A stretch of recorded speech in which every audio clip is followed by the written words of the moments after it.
laging masaya dito! Eto na mga tiktropa, kumapit kayo. Ito na may sasabihin ako. Bakit? Kasi Ano? 40 days na lang, Pasko na! Kaya eto na nga, may tiktropa tayo magpapaabot ng issue niya. Mamang! Let's go! Let's go! Oh, heto na nga. Oh, Ano ba? Sabi ni Noel ng Kainta, itong sabi niya, sabi niya, tapos na ang Halloween, pero ang dami pa rin nabubuhay ng mga patay. Ang dami nagpaparamdam at nanghihingi ng aginaldo. Oh, di ba?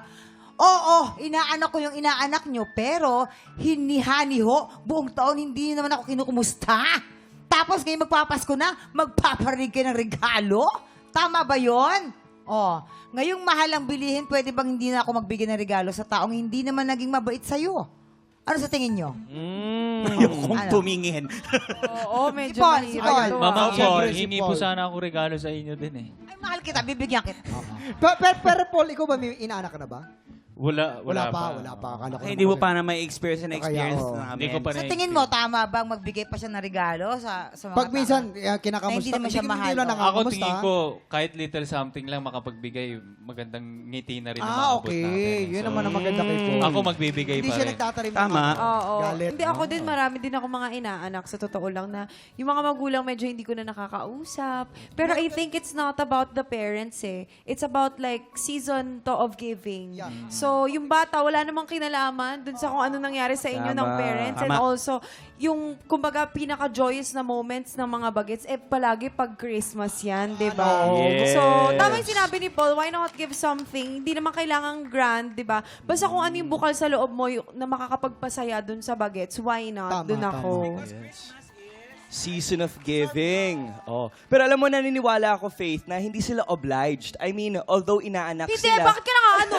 Mukha na ano? Baka kayo nag-aaway. Bakit ka na nga ano dyan? Hindi, kasi nga kahit inaanak natin, it's still important to have a connection para it doesn't come off na ginagamit mo lang para meron kang pamasko and stuff like that. Of course, kamustahin natin once in a while. Baka kasi yun lang ang kailangan natin and maybe this Christmas, mas ma-encourage pa sila mamigay. Yes. Para sa akin naman, kung may mga inaanak din ako. Ngayon, minsan, yung iba nga may asawa na yata eh. Oo, minsan man, Nino, kamusta na? Sabi ko, ha? Yung bulok ko na, lala. Pero pag dinadaanan ko na sa Batangas, binibigay, wala namang problema sa akin yun. Para masarap pa rin tumulong kahit konting bagay, makapagbigay ka. Ang ginagawa ko, hindi naman pwede laging pera lang na yung makamusta mo lang. Kahit sila makamusta mo rin. Tapos tuwang-tuwa na sila Ibibigay doon. mo. Kahit hindi pera. Okay na yun. Pwede na yun. Waki kaya. Ako nga, eto, maloka kayo dahil ang inaanak ko, 79. Wow! 79. Kasi syempre, di ba, bilang host ka sa comedy bar, lahat nagiging, yung mga customer mo, naging kaibigan ko na rin. So lahat, pag nanganganak, huy, magninong ka naman. Oo. Hindi ka makatanggi. Gusto, magninong ka naman. Hindi ka makatindi. Kasi masama daw tumanggi. Ewan ko ha, sabi daw masama magtanggi. Kaya ako, bigay ako ng bigay kasi okay naman ako ngayon. Kaya kita Oo. mo naman ang blessing sa'yo. Oo, kasi Dating ng dating. naniniwala ako sa nakasulat sa Biblia, pag nagbigay ka, balik niyan 10.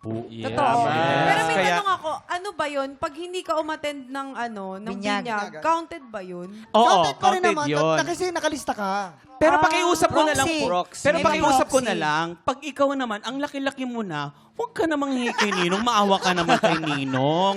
Ilang taong ka na, college ka na, manghihi ka pa kay Ninong, maawa ka na. Hindi kasi di ba dapat ang Pasko, araw-araw mararamdaman mo yung Oo, pagmamahal. tama. Di ba?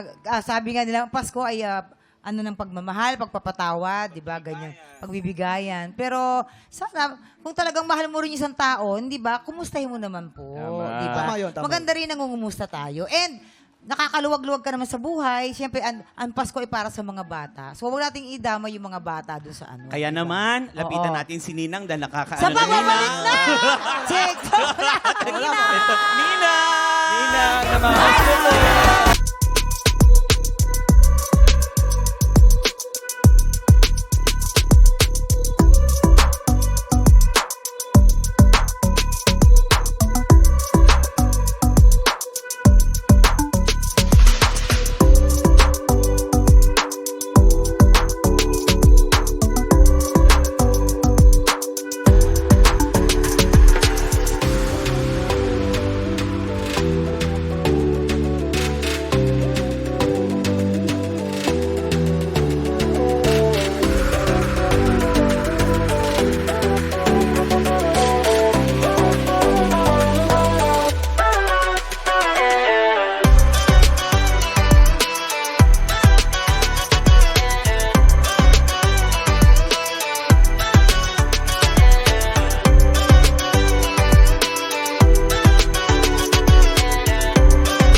Tropa, pinanood mo hanggang sa dulo itong video na to? Very good ka! For more happy time, watch more TikTok Clock videos on our official social media pages and subscribe to GMA Network official YouTube channel.